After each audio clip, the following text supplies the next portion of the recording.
গাজায় ইসরায়েলি নারকীয় তাণ্ডবের মধ্যেই গুপ্ত হত্যার শিকার হলেন ফিলিস্তিনের স্বাধীনতাকামী সংগঠন হামাসের প্রধান ইসমাইল হানিয়া। হামলায় নিহতের খবর নিশ্চিত করেছে হামাস। ইরানি বিপ্লবী গার্ড বাহিনীও হামাসের এর শীর্ষ নেতা নিহত হওয়ার খবর জানিয়েছে।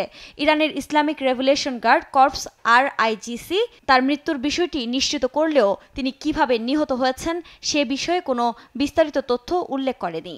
এছাড়া এই হামলার দায় স্বীকারও করেনি কেউই।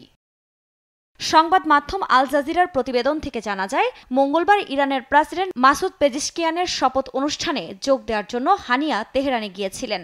গেল কয়েক বছর ধরেই কাতারে বসবাস করে আসছিলেন তিনি।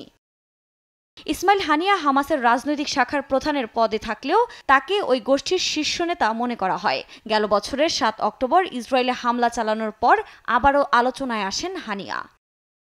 গণমাধ্যমের বরাতে জানা যায়, হামাসের উত্থানকালে ফিলিস্তিনি সুন্নি মুসলিমদের রাজনৈতিক ও সামরিক আন্দোলনের সামনের কাতারে ছিলেন ইসমাইল হানিয়া। 1989 সালে তাকে 3 বছরের কারাদণ্ড দেয় ইসরায়েল। এরপর 1992 সালে লেবাননের সীমান্তের শূন্যরেখায় ছেড়ে দেওয়া হয়। 1 বছর নির্বাসনে থাকার পর ইসমাইল হানিয়া গাজায় ফেরেন।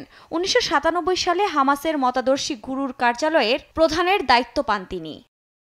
ফিলিস্তিনের জাতীয় নির্বাচনে হামাস বেশিরভাগ আসনে জয় পাওয়ার পর 2006 সালে ইসমাইল হানিয়াকে প্রধানমন্ত্রীর পদে নিয়োগ দেয় প্রেসিডেন্ট মাহমুদ আব্বাস।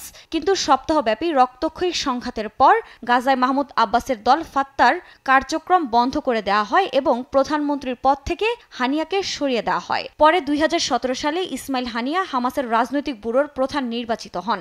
এরপর তাকে সন্ত্রাসী তকমা দেয় যুক্তরাষ্ট্রের পররাষ্ট্র দফতর। আফরিন মৌ, নিউজ ডেস্ক, দেশ টিভি।